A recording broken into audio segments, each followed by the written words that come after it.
All right. Well, thank you everyone for coming today. I'm really excited for everyone to be here at the 8th Annual Center for Food Animal Well-Being Symposium, aptly named Flocking Together to Address Poultry Welfare Challenges. We certainly have a challenge going on right now with avian influenza, so I'm thanking everyone for coming here to flock together anyway. No more positives. So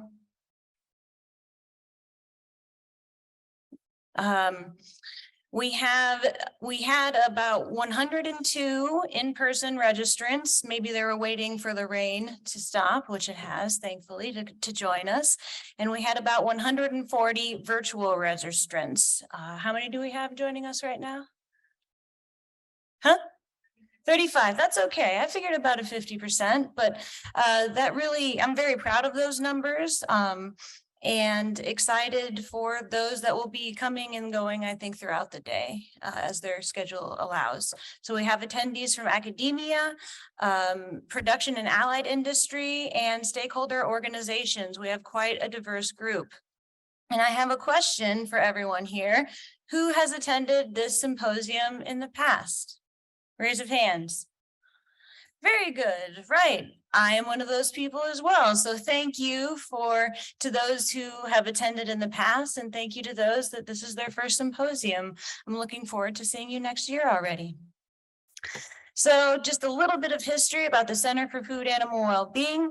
The first director was Dr. Yvonne Thaxton, and she hosted this symposium for the first time in 2011 and hosted it from 2011 to 2016. And Yvonne Thaxton worked very closely with Dr. Karen Christensen, who hosted this meeting, the symposium in 2017. So there's been a 5-year gap, but we're ready to go again. And Yvonne retired, and Karen Christensen is now the senior manager for animal welfare for Tyson. And when they were involved in the center, they worked a lot with really relevant issues in the industry, such as low atmospheric stunning, and working with the National Chicken Council as well as PACO. And I hope to continue their legacy.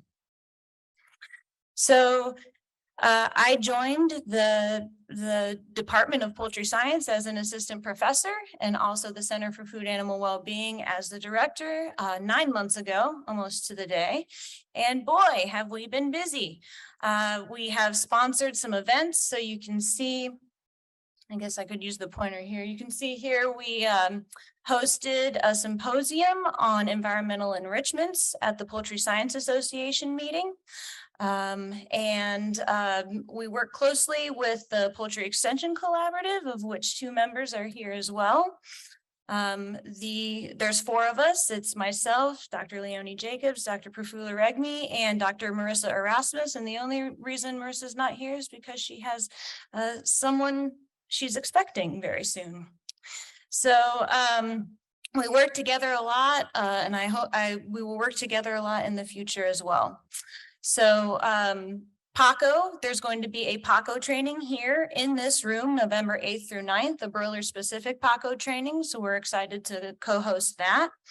And then taking a step back, my advisors were Karen Christensen and Yvonne Thaxton during my PhD. So you can see that top picture there with me and what we ended up calling my PhD committee, the Magnificent Seven. Has anyone heard of any more members than that on a PhD committee? It was great. Lots of fun. And then now below that, I have my lab with me, and they are great, and we have fun. So there's a lot that we're just getting started now, and there's a lot we're going to be doing on providing science-based animal welfare information and working with industry for applied research and standards. So the vision of the Center for Food Animal Well-Being is to advance welfare now and for future generations through research, education, and outreach.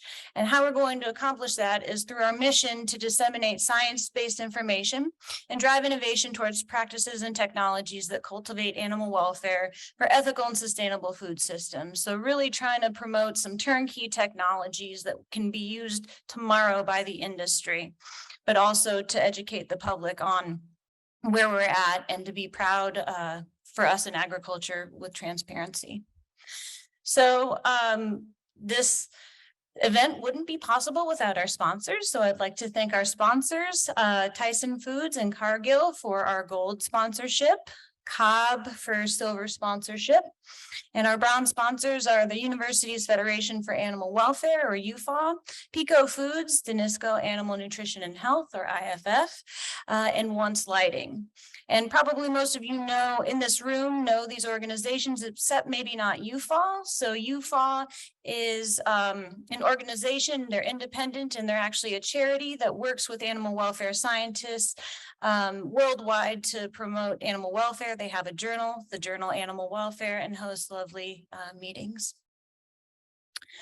So everyone who is PACO certified, which we're going to have someone from PACO speaking, the Professional Animal Auditors Certification Organization, those who attend in person and virtually get up to 7 continuing education credits. So thank you, PACO, for allowing that.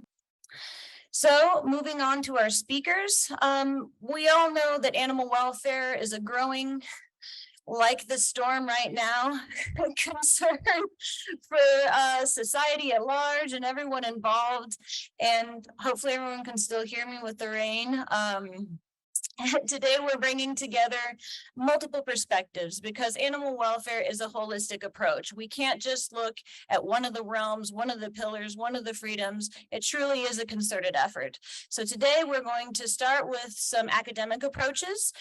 Dr. Liz Bobeck is going to talk about her nutritional immunologist perspective on animal welfare, on poultry welfare. Leonie Jacobs is going to talk about environmental enrichments and cognitive testing. Prafula Regmi is going to talk about cage-free housing and skeletal health.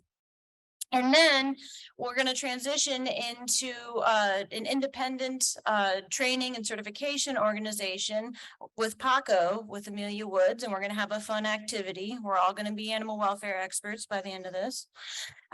Dr. Brian Wu Ming, who hopefully will be here and isn't putting out any fires for Cargill right now, as a veterinarian, and he's going to talk about how he approaches animal welfare in his role. Dallas Wynn is going to talk about really the cultural, how important culture is to Tyson and promoting animal welfare. And then last but not least, we'll have Whitney Haley talking about how Simmons approaches animal welfare. So I might be the person here standing in front of you, but certainly this is a group effort. So I'd like to thank everyone here at the university, our administrators, Ozark Catering for the lovely food, the department, especially Dr. Dave Caldwell and Jessica Wesson for all of their hard work that they put into this. Really appreciate it. And then my lab mates, Chantel Pennicott, Angela Peretti, and Victor Oyenaron. They haven't been here too long, but they've already done some outstanding work. And last but not least, again, I'd like to thank our sponsors and again, everyone for joining us here in person and virtually. And with that, I will load the first slides here for Dr. Liz Bobeck.